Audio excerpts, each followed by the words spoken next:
Recently আমি একটা interview দেখছিলাম ইন্ডিয়ার one of the famous and successful investor mister Ramdev আগরওয়ালজির, যেখানে উনি একটা সেক্টরের সম্বন্ধে বলছিলেন যে সেক্টরে উনি মনে করছেন আগামী দিনে খুব একটা ভালো রিটার্ন বানানোর সম্ভাবনা আছে, ভালো পয়সা বানানোর সম্ভাবনা আছে। So automotive opportunity is very large, very large. All the automotive supplies have to be made by these 3-4 guys or 7 guys. So buy an automotive ETF and you're done. If the automotive boom has to happen, you'll mint money out there. So automotive, my sense is automotive boom is going to be pretty big. So that is how I look at sectors, so এখন question হচ্ছে, সত্যি কি আমরা এতে invest করে ফিউচারে একটা ভালো রিটার্ন বানাতে পারি? তো এর ওপরে আমি একটা স্টাডি করেছি উইথ ডেটা, এবং যেটা খুবই shocking. So what is automotive ETFs? এই ইটিএফে অটোমোবাইল ইন্ডাস্ট্রির যে টপ কিছু কোম্পানি সেগুলোকে নিয়ে এই ইটিএফটা তৈরি করা হয়েছে। এই ইটিএফে 2 হুইলার কোম্পানি, 4 হুইলার কোম্পানি, এছাড়া গাড়ির যে কম্পোনেন্ট বানায়, পার্টস বানায়, এরকম কিছু কোম্পানি, এছাড়া আমরা যে গাড়িতে ব্যাটারি ব্যবহার করি সেই ব্যাটারি কোম্পানিজ, এছাড়া ইভিও আছে এর মধ্যে। For example, Nippon India Nifty auto ETF, মানে নিফটি অটো 20, এই ইটিএফে এখন 15 ইন্ডিয়ার largest and most liquid auto related stock আছে, যেমন Mahindra and Mahindra, Maruti Suzuki, Bajaj auto, Eicher motors, TVS motor, Tata motor passenger, Hero MotoCorp, Ashok Leyland, Motherson international, Bharat Forge, Bosch, tube investment India, Sona BLW, Uno Minda, Exide industries মতো company রয়েছে। So এবার প্রশ্ন হচ্ছে, এই ইটিএফ কি সত্যিই ফিউচারে ভালো পারফরমেন্স করতে পারে? ডেটা কি বলছে? According to past data, last 4 বছরে এই ইটিএফ 150%-এরও বেশি রিটার্ন দিয়েছে। অ্যাকর্ডিং টু হিস্টোরিক্যাল ডেটা, এর পাস্ট সিরিজ ইয়ার 2026-এর প্রথম অবধি 19.8 to 23.9, মানে 20 থেকে 24%-এর মতো রিটার্ন দিয়েছে, যেটা কিন্তু খুবই একটা ভালো রিটার্ন। যদি আপনি নিফটি 50 ইটিএফ নিফটি 20-এর সাথে এর কম্পেয়ার করেন, তা আপনি দেখতে পাচ্ছেন নিফটি 50 ইটিএফ নিফটি 20 লাস্ট 4 বছরে রিটার্ন দিয়েছে 60%, আর সেখানে এই অটো 20-এর রিটার্ন হচ্ছে লাস্ট 4 বছরে 150%-এরও বেশি। মানে কেউ যদি 4 বছর আগে নিফটি 20-এ ইনভেস্ট করতো 1 লাখ টাকা, তাহলে আজকে সেই 1 লাখ টাকা হয়ে যেত 1,60,000 টাকা, 1,60,000।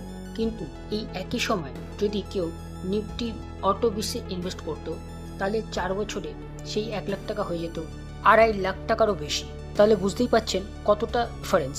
কিন্তু প্রশ্ন হচ্ছে, এটা তো পাস্ট ডেটা, পাস্ট রিটার্ন, তো ফিউচারে এর পোটেনশিয়াল কতটা? ফিউচারে এটা কতটা গ্রো হতে পারে? এটা কি একটা ভালো ইনভেস্টমেন্ট অপরচুনিটি হতে পারে? ডেটা কি বলছে?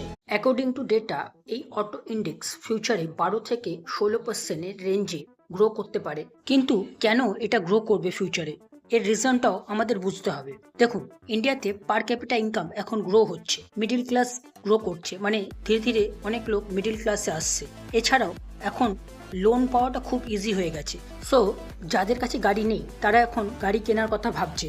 এছাড়া যাদের কাছে ছোট গাড়ি আছে তারা আরও বড় গাড়ি কেনার কথা ভাবছে, বা যাদের কাছে পেট্রোল ডিজেলের গাড়ি আছে তারা এখন ইভি নেওয়ার জন্য ভাবছে।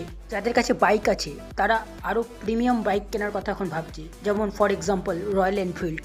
সো এর ফলে কি হচ্ছে, গাড়ি কেনার যে ডিমান্ড সেটা ইনক্রিজ হচ্ছে। এর ফলে এই কোম্পানিগুলোর রেভিনিউ গ্রো হচ্ছে, সেলস বাড়ছে তো প্রফিট বাড়ছে, আর প্রফিট যখন বাড়ছে তখন এই সেক্টর যেটা আছে সেই সেক্টর গ্রো করছে, আর সেই সেক্টরের যে ইটিএফ সেটাও গ্রো হবে। তো সিম্পল লজিক আছে। সো এই ইটিএফের বেস্ট পার্টগুলো কি আছে? Number 1, diversification. এতে রিস্ক অনেক কম আছে কম্পেয়ার টু ডাইরেক্ট ইন্ডিভিজুয়াল স্টকে ইনভেস্ট করা। যখনই আপনি এর একটা ইউনিট বাই করছেন, আপনি ইনডাইরেক্টলি এই অটো সেক্টরের টপ 15 লিডিং কোম্পানিতে ইনভেস্ট করে দিচ্ছেন। এর ফলে কোম্পানি স্পেসিফিক যে রিস্ক সেটা অনেকটাই কম হয়ে যায়। নেক্সট, এতে লিকুইডিটি অনেক বেশি আছে, হাই লিকুইডিটি আছে, তার ফলে ইজিলি আপনি এটা বাই বা সেল করতে পারবেন মার্কেট আওয়ার্সের যে কোনো সময়। নেক্সট, এতে বেশ কিছু হাই আরওই অ্যান্ড আরওসি কোম্পানির এক্সপোজার আছে। নেক্সট, লং টাইমের জন্য এটা একটা ভালো ইনভেস্টমেন্ট অপরচুনিটি হতে পারে পয়সা বানানোর জন্য, এবং লং টাইমে এটা নিফটি 50 ইন্ডেক্সকেও বিট করতে পারে অ্যাকর্ডিং টু ডেটা। বাট মনে রাখবেন, যে কোনো ইনভেস্টমেন্টের কিছু রিস্ক ফ্যাক্টরও আছে, যেটা আমাদের ইনভেস্ট করার আগে অবশ্যই জানা উচিত। এখন আমরা এই ইটিএফ এর রিস্ক ফ্যাক্টরগুলোকে দেখে নেব। নাম্বার 1, এই যে সেক্টরটা অটো সেক্টর, এটা সিক্লিক্যাল সেক্টর, এটা ইকোনমির ওপরে অনেকটাই ডিপেন্ড করে। ইকোনমি স্লো হলে এর সেলস ডাউন হয়ে যাবে, সেলস ডাউন হলে প্রফিট ডাউন হবে, আর প্রফিট ডাউন হলে স্টক প্রাইসও ডাউন হয়ে যাবে আর সেক্টরও ডাউন হয়ে যাবে। নাম্বার 2, এই সেক্টরটা কমোডিটির ওপরও খুব ডিপেন্ড করে।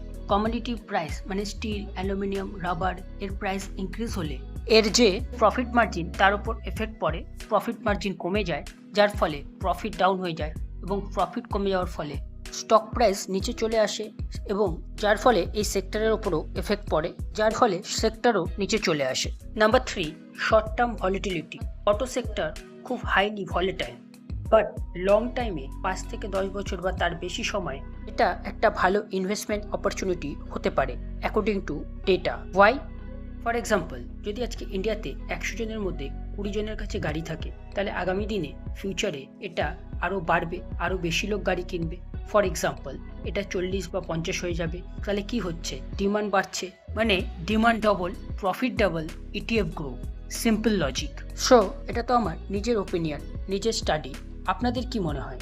কমেন্ট করে অবশ্যই জানান।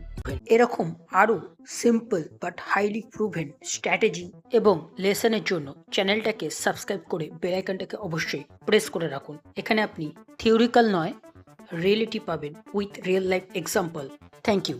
ডিসক্লেমার, এই ভিডিওটা অনলি ফর এডুকেশনাল পারপাস আর এক্সাম্পলের জন্য আছে। এটা কোনো রকম রেকমেন্ডেশন ভিডিও একদমই নয়। যে কোনো রকম ইনভেস্টমেন্ট ডিসিশন নেওয়ার আগে আপনি তার উপর নিজে রিসার্চ করুন অথবা আপনার ফাইন্যান্সিয়াল অ্যাডভাইজারের সাথে অবশ্যই পরামর্শ করে নিন। Thank you.